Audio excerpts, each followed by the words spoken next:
ए मोटी मुझे जिस चीज से नफरत है अपने बचपन से खुलुमबाय बयखौबो फिन खनसे गोदान video बरायलायबाय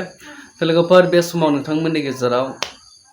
super dancer chapter 5 Sony TV entertainment टेलिभिजनाव जे सोलिनाय बिनि माखासे आपडेट लानानै फैलायबाय दा नेक्स्ट उइकआव मा जानो थांगासिनो जोंनि बर'नि फिसा अपसारा बर' बिथांनि जे पारफरमेन्स बिथाङा एपिसोडआव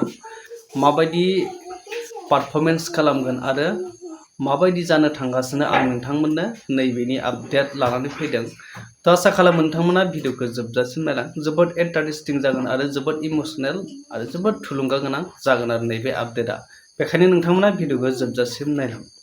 लोगोफोर थारैनो नोंथांमोना गोबाङानो सिनायखायो आरो सोरबा सोरबा मोनथिया जानो हागौ जायफ्रा कपिल शर्मानि जे कमेडि श' नायो बेहाय नोंथांमोना मोनथिखायो दा भारतनि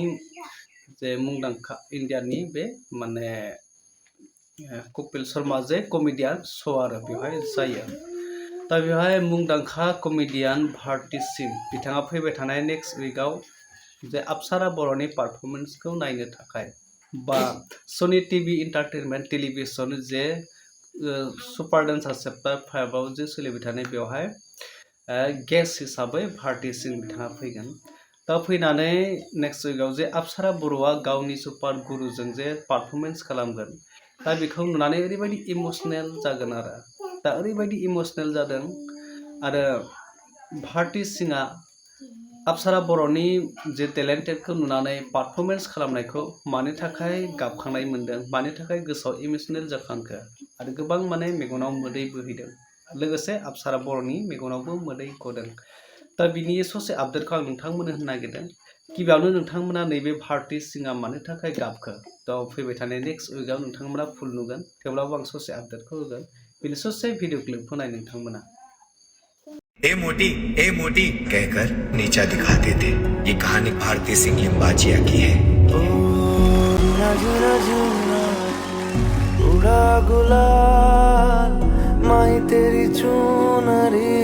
मुझे जिस चीज से नफरत है अपने बचपन से आज वही दिखा दिया आप लोगों ने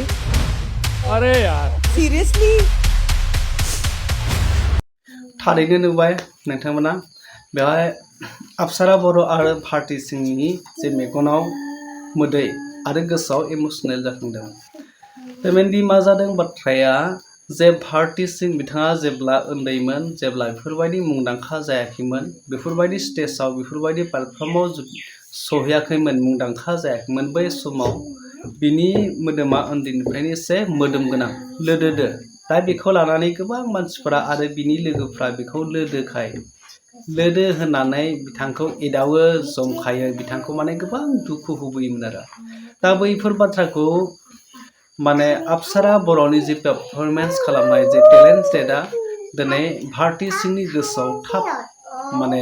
नांफैदों इमोसनेल खालामफैदों आरो गोसोखांहोदों बैफोर समखौ दा अब्ला नोंथांमोना साननानै नायदो जोंनि बर'नि फिसाफोरनि गेजेराव माबायदि टेलेन्टेड गोबां माने रोंगौथिफ्रा दङ गोबांथार लाइमोनफोरनियावनो दा बेफोरबायदि उजिबोगासिनो दे जोंनि बिटिसि एरियायावबो जोंनि बिटिआर एरियायावबो दा बेफोरबायदि रोंगौथि गोनां टेलेन्टेड गोनां माखासे लाइमोनफ्रा हिन्जावसा हौवासा बा सेंग्रा सिख्लाफ्रा रोंखुमानानै दङ नाथाय मोजां प्लेटफर्म मोनैनि थाखायसो बिथांमोनखौ जोङो नुनाय जायाखै अब्ला जों बयबो नाजानांगोन बेफोरबायदि जेरै सिगाङाव नबजित नार्जारि बिथाङाबो डेन्स इन्डिया डेन्स लिटिल मास्टाराव उइनार जाखांबाय दा अपसारा बर'आबो दा सुपार डेन्सार चैप्टार 5 आव दा नाजागासिनो फैबाय थानाय समाव बिथांखौबो जों उइनार हिसाबै मोनगोन दा बेखायनो नोंथांमोना अपसारा बर'खौ बेसेबां फैबाय थानाय समाव उइनार जानायनि थाखाय एक्साइटेड जानानै दङबा हास्थायनानै दङ नोंथांमोना अपसारा बर'खौ सोर बेसेबां साबेसे बर' फिसाफ्रा बर' रायजोफ्रा अपसारा बर'खौ जे उइनार जानायखौ लुबैयो super dancer chapter 5 super star डेन्साराव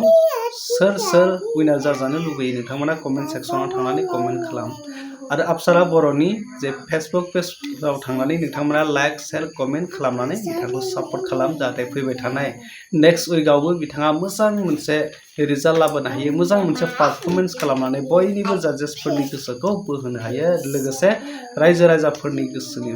गोसोखौ बोनो हायो बयनिफ्रायबो अनसायनाय मोनो दा नोंथांमोननिसिम खावलायनाय थाबाय दा नेक्स्ट उइकआव नोंथांमोना अप्सरा बर'नि जे पारफरमेन्स खालामनाय बेखौ नायनो थाखाय नोंथांमोना